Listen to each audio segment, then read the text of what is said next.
Does anybody have any immediate questions? Otherwise, I can make a start. Yeah, Leonie.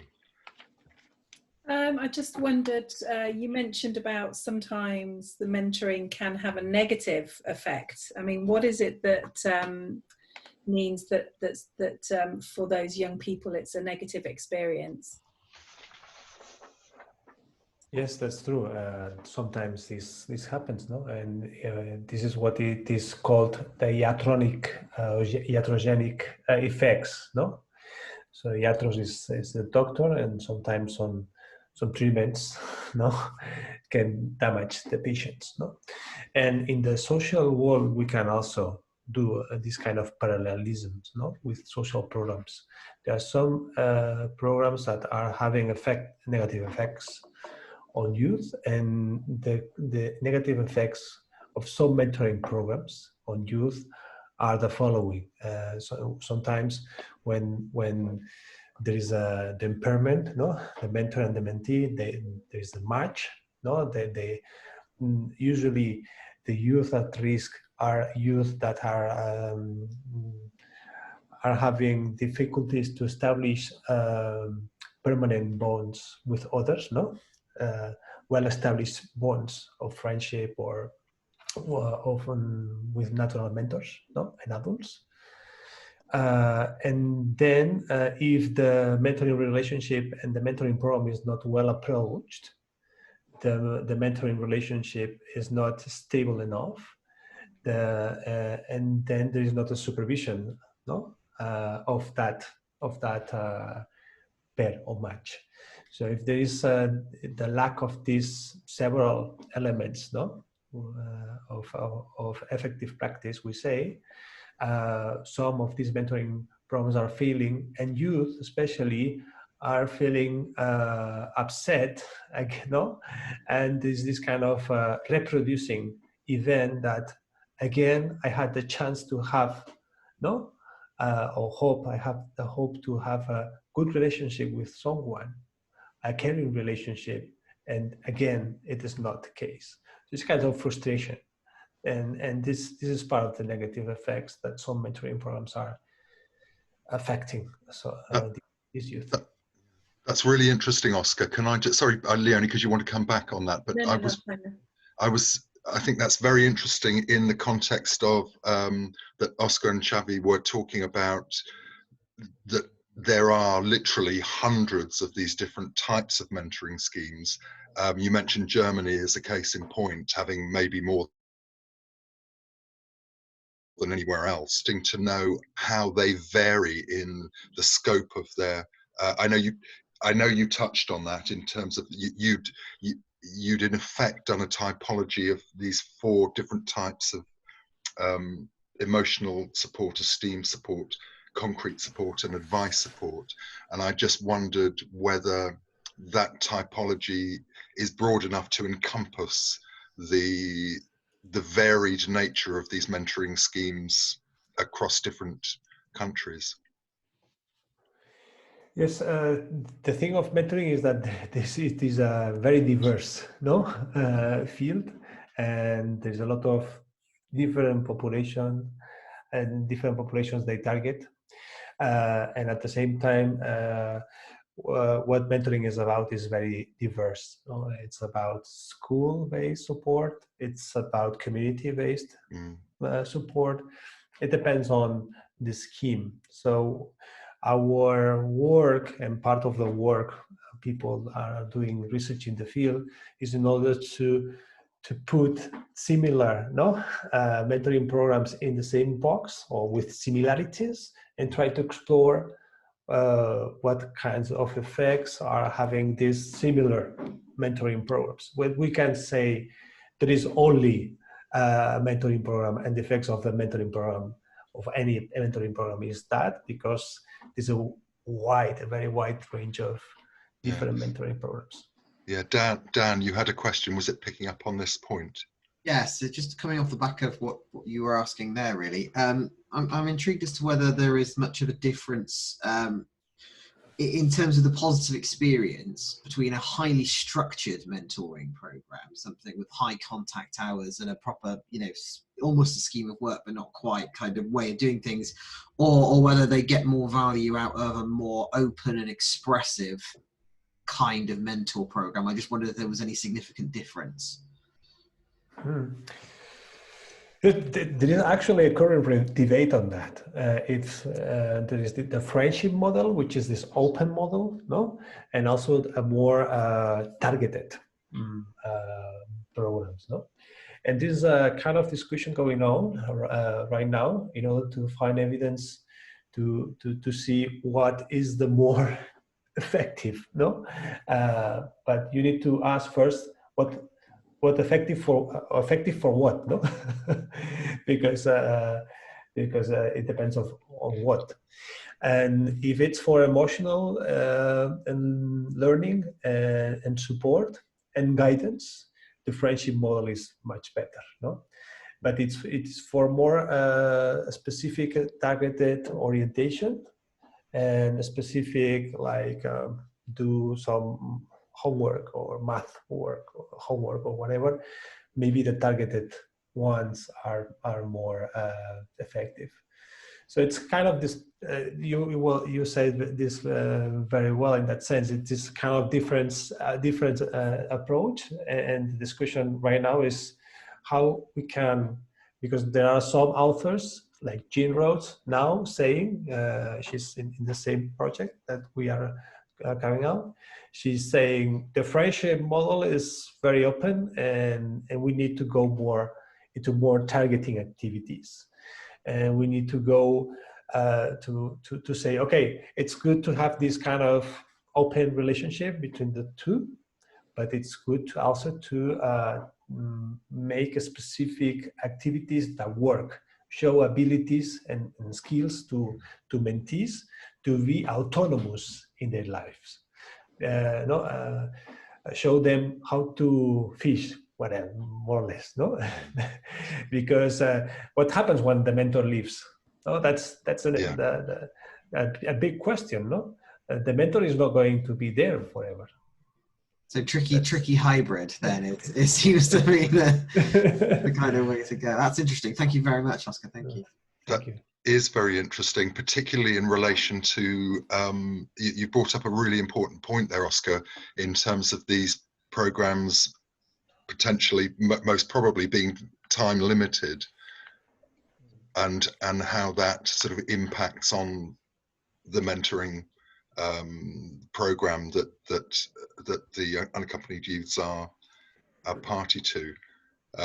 Is there a length of time? I mean, I was very taken with the work you're doing at the University of Girona on the Nightingale program. I don't know whether it's worth spending a couple of minutes just letting everybody know what the Nightingale program is that you're involved in specifically, and how that works, given that you're another higher education institution. Yeah, the Nightingale mentoring program is a mentoring program from the university, organized through the university. So we match university students, college students from different faculties, not only from education, but also from law, medicine, or other schools. And what they do is to accompany during 9 months students of foreign background, especially newcomers. So what we do is to select the mentors. We interview them and have a selection of the mentors. They get some credits, ECTS credits for this voluntary work, as well as a recognition. And they meet each week 3 hours with their mentee, and their mentee is a primary, secondary school students of immigrant background, that the teachers have selected them because they have some specific characteristics. They have some communication skills, so they can communicate, which is because this is a challenge for mentors, especially if the mentee cannot communicate, no? But with basic communication skills, that's enough, no? Another thing is that she or he does not have caring adults around them, or very few, and that he or she will be the first generation in getting in the university if they do so in the future. So we more or less have these characteristics and provide teachers in primary and secondary school with these profiles. And we do the supervision during the year. Yeah, and it's a very interesting program. It is very interesting, and I think it's something that at the University of Gloucestershire I certainly would like to explore, and I can see Rachel nodding her head as well. You know, we do. I know we're not a big group, but we are a very select group. You know, all the people that are here have a lot of sort of influence in their own area. You know, just to introduce you, Dan is he heads up all our postgraduate. He's the postgraduate representative, so he works with all our postgrads, and Ellie is our subject rep for the education subject community. Leonie, I mean, you with all your work around sort of play and with the apprenticeships and so on, and Tristan is in education, and Rachel, you'll have to remind me which in natural and social sciences. In the natural and social sciences. But I think it is a very interesting model, and we are now at the Gloucestershire. Gloucester certainly has had a city of sanctuary status, as has Cheltenham, and I do think that this is something that I certainly would like to explore the possibilities of this. So it could be something that we would potentially liaise with you about afterwards and hear more about the challenges that you experienced, you know, what worked well, and see if we could potentially implement something similar along with and I don't know whether this is something you provide, but we do have a scholarship. Tristan, are you more familiar with the scholarship? Do you want to say a little bit about that? I don't know if that may be something that we could try and expand. Yeah, I mean, we've had that now for 2 years, I think. Sorry, can you hear me? Yeah, sure. Yeah, I'll put this on. I think that's maybe better. We've had that for 2 years, where we've been managed to secure funding from the university to offer a scholarship for asylum seekers, or people, those people who have come to the country who wouldn't be able to access the funding that somebody with residential status would have. And I mean, we've seen lots of pitfalls with that, or difficulties and challenges around the transient nature of their living. You know, often people are being moved around,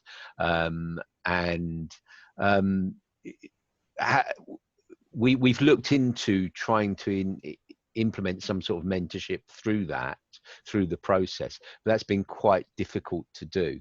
But it's looking successful. The first person we had to drop out, and again, that's a challenge. But I think we could potentially look at widening it, although I think a big issue is how you publicise it and how you get to the potential candidates.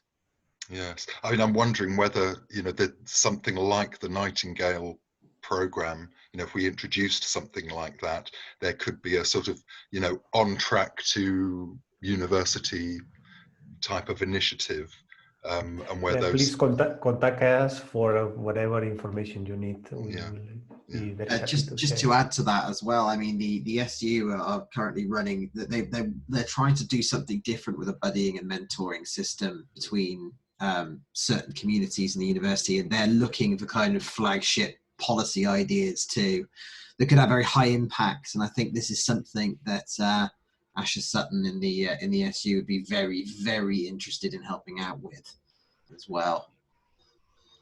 Great, thanks for that, Dan. Asher Sutton, I've noted that.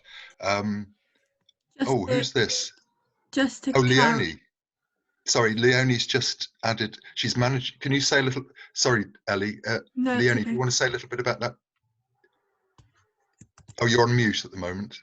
No, I was just going to say, Colin Baker and I are managing a project at the moment called Pack Life Project. So I don't know if it falls into a mentoring sort of project, but it's we're basically working with 6 European countries, and we're going to be writing a course to try to support young people to develop competence and particularly to try to support them to take up volunteering opportunities working with kids locally. So they'll be doing a whole range of kind of cultural activities, whether that be working alongside sort of play workers or youth workers or that sort of thing. So we're specifically sort of, at the moment, we're in the stages of developing the course, and you know, obviously it's challenging managing an EU project in the current times, but we're hoping that sometime into next year we'll be training trainers, and Tristan can tell you that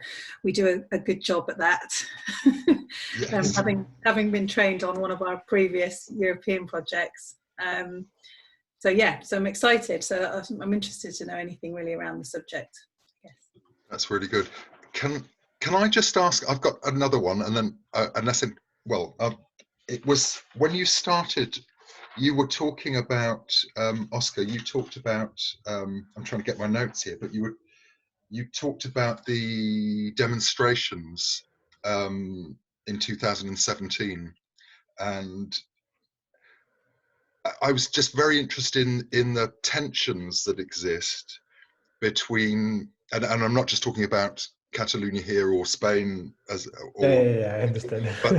but the government, what government responses have been, and what the people on the ground, the sort of grassroots, and we saw that very clearly in the German people's responses to welcoming refugees, you know, out on the streets in their thousands and thousands, tens of thousands in some instances, and I'm interested in that relationship between you know, popular feeling and populist government, if you like, and so that sort of tension that arises. And I did wonder whether was the Catalan response or from the Generalitat, was that in response to some of those demonstrations?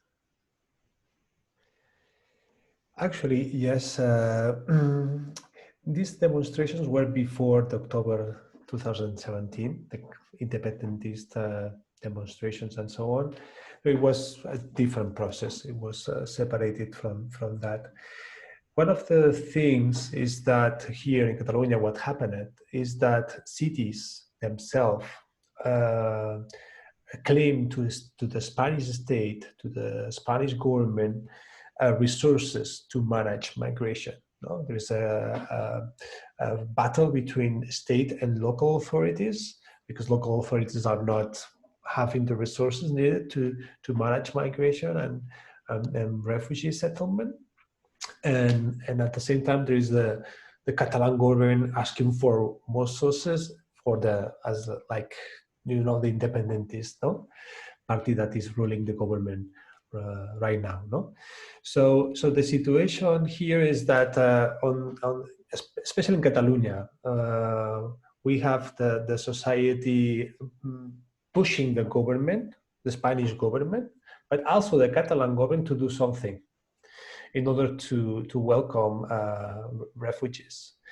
But also to the mayor of Barcelona. She is a woman from Podemos and left wing party, you can say. But people and social movements were pushing them in order to do something. Send the ship, open arms ship to whatever, and bring the refugees here. We are going to welcome them. No? At the same time, here in Spain, we have this kind of situation because there is a right-wing populist xenophobic party, Vox, who is in the Congress, no? But they don't have a lot of representation and votes in Barcelona area, Catalonia area. So the situation was that the Catalan government was pushed by the social movement and grassroots movements to do something. They didn't have the money and the resources to do anything. So the only idea they got that they could provide and do something for welcoming migrants and refugees was to do their own mentoring program, which is kind of strange because mentoring programs generally are delivered by NGOs, no, or local authorities, but not from regional governments. Yeah. But it was a response from grassroots and social movements at the moment. And actually, they got a list of how many thousands of volunteers. No, Xavier was working in the management of that program some years ago. Yes, I think that like 500 or something like that of mentees around Catalonia. They started in 2017, and as Óscar explained, that was the response of the Catalan government, because there is a program of integration of refugees in Spain, but the regional administration can introduce anything on that program, so they just can't they just could do that volunteer program. Thanks. Can I just Paula, are you still with us? Sorry, Alex? Oh no, I was just wondering if Paula was still with us, because I know she may have to go off and do some teaching with the master's students at 5:15. So Paula, if you're there, did you want to ask any questions? No, she's vanished. Okay, no, I am here. Oh, can you hear me? Yeah. No, it's okay. I haven't got to go until I've got a tutorial at 6 o'clock. No, that's okay. No, I just wanted to say I'm really sorry for blamming in and interrupting earlier. I thought we were in a tea break. Well, we kind of were, so don't worry. But I'm really sorry. So unfortunately, no, but I'm just no, I don't have any questions. I'm just really fascinated by your research. Does anybody? Yeah, Dan, you've got your hand up. Yeah, just another one I was sort of musing through when looking at statistics on this. I was wondering if there was any disparity between genders in terms of uptake and enjoyment. Good question. And especially in terms of that, how they're reflecting on the experience, whether it's positive or negative. I wonder if there was any kind of difference in gender about how these mental schemes are digested by the refugees. Okay. Well, related with concretely this experience with unaccompanied youth, we couldn't make interviews or questionnaires with girls because it is a really vulnerable group of people. They suffer a lot of disruptive situations in their journey, and they are really protected by the entities. So it is really complicated to access to them. So we tried to start some interviews with some girls of entities, but at the end we just finished with 2 interviews. So we couldn't do a currently research about the difference between the outcomes on girls and boys. So we just were focused on the boys. Interesting. So is the provision itself different for the girls and the boys because of all that protection in place? Is it different schemes? Mm-hmm. Mm-hmm. Exactly. Interesting. Exactly. And I know that there are in Spain programs that are just in Spain and in Europe that are just focused with girls, because there are differences on this type of vulnerabilities during the migration. So I think that is totally a normal situation that they prefer to make a program just for women. Thanks, Xavier. That's fantastic. Thank you. That's a really interesting point. I know that a few people are going to have will be leaving us shortly, but Leonie, Leonie, yeah, you're leaving. You have to leave soon. Did you want to? Was there anything else you wanted to ask or raise, or Rachel? No, it's been very interesting. Thank you very much. Yes, I found it really interesting and not specifically related to what you were able to do, but I just wondered what's happened to these schemes under COVID. How are they operating now? Good question. Yeah, this is a very good question. Now we are moving in a situation in which keeping up with social distancing, no? Which is very strange because it's if you want to create a space for kind of friendship, no, if you put social distancing, it's very strange and it's very difficult to do that. But there's a kind of blended model that has been carried out recently. So we, for example, when the programs, the mentoring programs that we know around here, they are promoting as much as they can the physical encounters outdoors, and with some keeping with the distance. But it's important to keep with these spaces. But at the same time, there are also possibilities to do online meetings using Zoom or devices or any kind of software we are using actually. No, so there are also there's a combination of both. It's difficult because usually mentoring programs it's not touching, but it's more physical encounter, conversations. You are engaged in plays, games, conversations, or whatever. You sit together, one next another to look for university future studies or how the school and what kind of trajectories or educational path mentees, adolescents can follow during their trajectories. And you do this, in a physical wall, actually. So it's it's a challenge, and there is a kind of interchange among organizations in order to do this in the best way possible. But it's not easy. It's not easy. Yeah, absolutely. Really interesting. Thank you. Rachel, that was a really great question. I think because so much of those, I don't know whether it's a typology, but it's certainly the 4 areas that you were talking about, emotional esteem, concrete, and advice. A lot of that can still continue virtually if they have access, of course, to online platforms. But clearly, in terms of esteem and emotional support, it's very interesting to think how those relationships are interrupted, or that affective relationship, where you learn so much through the physical sort of being there. I mean, even us here today, it's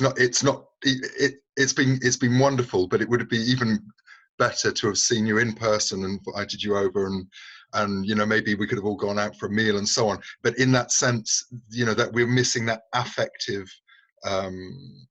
learning process from each other, and that sort of sharing of maybe sitting over in a pub and having a drink or something afterwards. So I just think Rachel's point is very interesting, because I can see that this would potentially be a very interesting paper for Óscar and Xavier, or as an area to think about if you are in contact with a lot of the sort of the mentoring groups, not just within the context of Barcelona, but to think more widely, if there are other people working in this field, would it be worth potentially putting together a paper to look at how those mentoring programs have been impacted? I know everybody's probably very busy, and so adding something else to your workload was probably not something you would welcome. But I do think it would be very interesting to hear from different practitioners, different NGOs, different people, even if they're within the Nightingale programs that take place in Scandinavia and Spain, just the universities that are signed up to that, it could be worth just having a kind of questionnaire, even with some national respondents to report back. I think that would make for a very interesting paper. Dan, you've got your hand up. I'm also aware that the meeting's about to run out, so okay. I'm just going to ask this one very quickly. Might get a chance to. You're talking a lot about social media and the contact through to parents and the refugee experience through that, and I just wanted to ask how transformative has that kind of social media been to the refugee experience?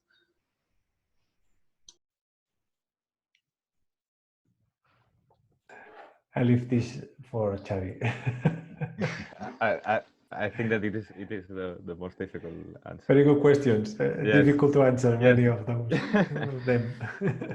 Well, I think that they are more in contact maybe than before, because they as I said, they are daily or weekly on contact, on touch with their family, and I think that this is the most important thing for their well-being. The complementary emotional support from the mentors it's useful. But, Xavier, sorry, I'm going to stop you there because I'm aware that we're going to run out of time and we're going to just cut out any second. Thanks, that answered my question.